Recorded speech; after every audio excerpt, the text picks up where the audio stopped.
Pani Chopin z panem synem z Warszawy w Polsce przybyła 9 sierpnia. Towarzyszące osoby z rodziny, jeden mężczyzna. Przywiozła służących, osób dwie, mężczyzna i kobieta. Zamieszkała w domu burgla.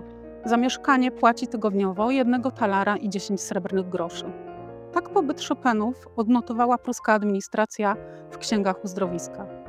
Ale ta opowieść rozpoczęła się dużo wcześniej. Bezpośrednio przed wyjazdem Fryderyk komponuje utwór dedykowany swojemu przyjacielowi i na odwrocie zapisuje 2 francuskie słowa au revoir, czyli do widzenia. I tak rozpoczyna się jego podróż na Śląsk. Zapraszam Was do Dusznik-Zdroju. Cofnijmy się razem do upalnego lata 1826 roku.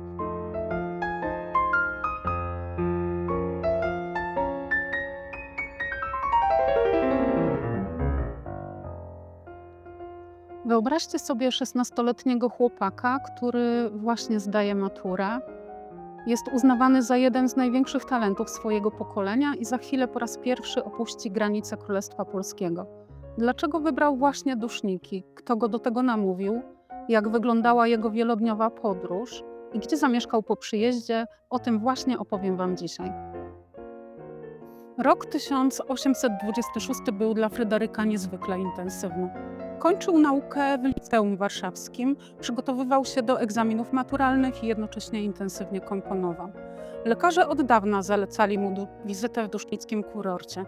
Był jednak ktoś, kto szczególnie go do tego namawiał. Józef Elsner. Nauczyciel Chopina przebywał w dusznickim uzdrowisku w 1818 roku. Doskonale znał tutejsze wody lecznicze i bardzo dobrze wspominał swój pobyt. Wszystko więc wskazuje na to, że to on przekonał młodego kompozytora do pobytu właśnie tutaj. Ale najpiękniejsze jest to, że wszystko rozpoczyna się muzyką. Dzień przed wyjazdem do Dusznik Fryderyk komponuje poloneza bemol z dedykacją dla swojego przyjaciela Wilhelma Kolberga. Na odwrocie zapisuje 2 słowa do widzenia, stąd nazwa polonez pożegnalny. Przyjaciele byli razem w teatrze lub na wieczorku prywatnym, gdzie usłyszeli arię z przedstawienia Sroka Złodziejka. Melodia tak spodobała się Wilhelmowi, że Fryderyk postanowił jej parafrazę umieścić w nowo komponowanym utworze. 27 lipca Fryderyk zdaje egzaminy maturalne, tymczasem część jego rodziny przebywa już w Dusznikach. 23 lipca do Dusznik przybywa jego najmłodsza siostra Emilia wraz z hrabiną Skarbkową. Zamieszkują one w pensjonacie ówczesnego burmistrza Dusznik-Zdroju Augusta Hajnego i za mieszkanie płacą 2 talary tygodniowo.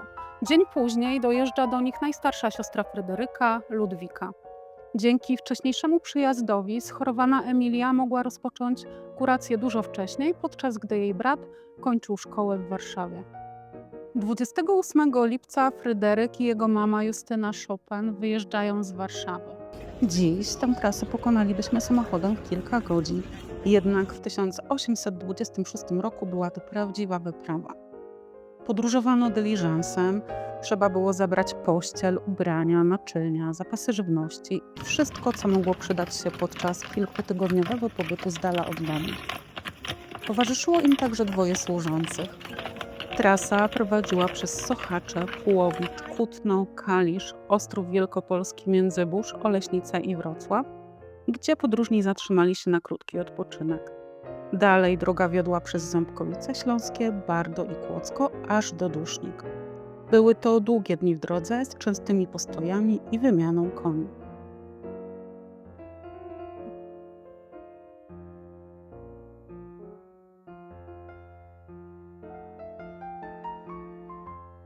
Trzeciego sierpnia po 7 dniach podróży Fryderyk wraz z mamą docierają w końcu do Dusznik-Zdroju.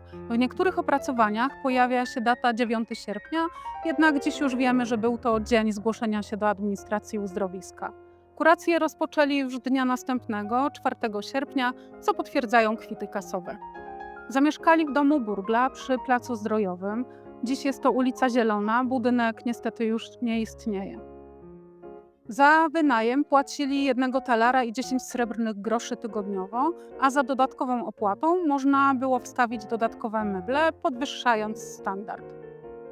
To właśnie tutaj młody Fryderyk spędzi kolejne tygodnie swojej kuracji dusznickiej i jeszcze nie wie, że to właśnie w Dusznikach zagra swój pierwszy zagraniczny koncert.